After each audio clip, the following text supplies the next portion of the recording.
यह कहानी उन लोगों के लिए है जो अपने जीवन में अपनी असफलता और दुर्दशा के लिए हमेशा अपने भाग्य को कोसते हैं। लेकिन इस कहानी को सुनने के बाद आपको पता चलेगा कि वास्तव में हर इंसान अपने भाग्य का निर्माता खुद होता है।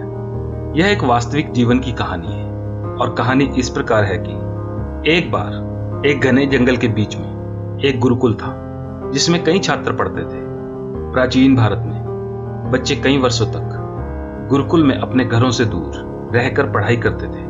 गुरु सभी बच्चों को समान मानते थे और उन्हें समान शिक्षा प्रदान करते थे। एक दिन गुरु शिष्यों को पढ़ा रहे थे, तभी उनकी नजर एक शिष्य पर पड़ी जो उन्हें ऐसे देख रहा था जैसे उसे कुछ समझ ही नहीं आ रहा हो। गुरु उसके पास गए और उसे फिर से समझाया, लेकिन कई बार समझाने के बाद भी उसे कुछ समझ नहीं आ रहा था। गुरु को अचानक बहुत गुस्सा आया और उन्होंने लड़के को अपनी हथेली दिखाने को कहा। लड़के ने अपनी हथेली अपने गुरु के सामने रख दी।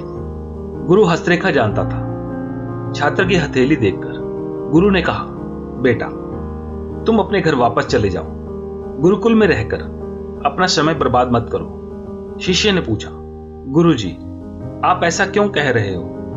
गुरु ने कहा, क्योंकि तुम्हारे हाथ में अध्ययन की रेखा ही नहीं है। तब गुरु ने दूसरे शिष्य को बुलाया और हाथ दिखाते हुए कहने लगे, देखो यह अध्ययन की रेखा है और यह रेखा तुम्हारे हाथ में नहीं है, तो अपना समय बर्बाद मत करो और घर वापस चले जाओ। वहां आप कुछ और काम कर सकते हो और अपना जीवन जी सकते हो। यह सुनकर बच्चे ने अपनी जेब से चाकू निकाला जिससे वह लकड़ी काटता था।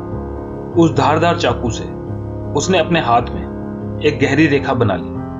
उसका पूरा हाथ खून से भर गया। तब उसने अपने गुरु से कहा, देखिए गुरुदेव, मैंने अपने हाथ में अध्ययन की रेखा बना ली है। अब आप बताइए, क्या अब आप मुझे शिक्षा देंगे? यह देखकर गुरु का हृदय द्रवित हो उठा। उनकी आंखों से आंसू झलक पड़े और उन्होंने शिष्य को गले से लगा लिया। उन्होंने कहा, बेटा दुनिया की कोई ताकत आपको शिक्षा पाने से नहीं रोक सकती, क्योंकि दृढ़ संकल्प और कड़ी मेहनत हाथ की रेखाओं को भी बदल सकती है और अंततः व्यक्ति की नियति को भी बदल सकती है।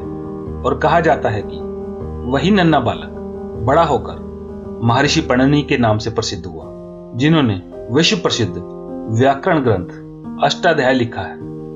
आपको जानकर आश्चर्य होगा कि इतनी सदियां बीत जाने के बाद भी इतनी उत्कृष्ट और संपूर्ण व्याकरण की पुस्तक विश्व की किसी भी भाषा में अभी तक नहीं बन पाई है। यदि पणनि ऋषि ने उस दिन अपने हाथ की रेखाओं पर विश्वास किया होता तो दुनिया उन्हें कभी नहीं जानती, लेकिन उन्होंने अपने भाग्य पर भरोसा करने के बजाय अपनी मेहनत पर भरोसा किया और दुनिया में अपना नाम रोशन किया। अब इस कहानी को सुनने के बाद क्या आप अभी भी विश्वास करेंगे कि आपकी सफलता और असफलता के लिए आपकी हथेली की रेखाएं जिम्मेवार हैं? क्या हमारा जीवन केवल इन्हीं रेखाओं पर आधारित है? यदि जीवन हाथों की रेखाओं पर निर्भर होता तो शायद दुनिया के कई महान लोग उस ऊंचाई तक नहीं पहुंचते जहां वे आज हैं, क्योंकि दृढ़ निश्चय और कठिन परिश्रम के आगे दुर्भाग्य भी घुटने टेक देता है। जो दृढ़ निश्चयी और परिश्रमी होते हैं वे कभी अपने भाग्य पर भरोसा नहीं करते, बल्कि वे अपना भाग्य स्वयं बनाते हैं। इसलिए जब भी आप अपने जीवन में असफलता का सामना करें तो अपने भाग्य को कोसे नहीं, लेकिन याद रखें कि दृढ़ संकल्प और कड़ी मेहनत से आप अपना भाग्य खुद बना सकते हैं। धन्यवाद। उम्मीद करता हूं आपको हमारा आज का ये वीडियो पसंद आया होगा। अगर आपको हमारा ये वीडियो पसंद आया है तो कृपया लाइक करें, सब्सक्राइब करें और शेयर करना ना भूलें। धन्यवाद।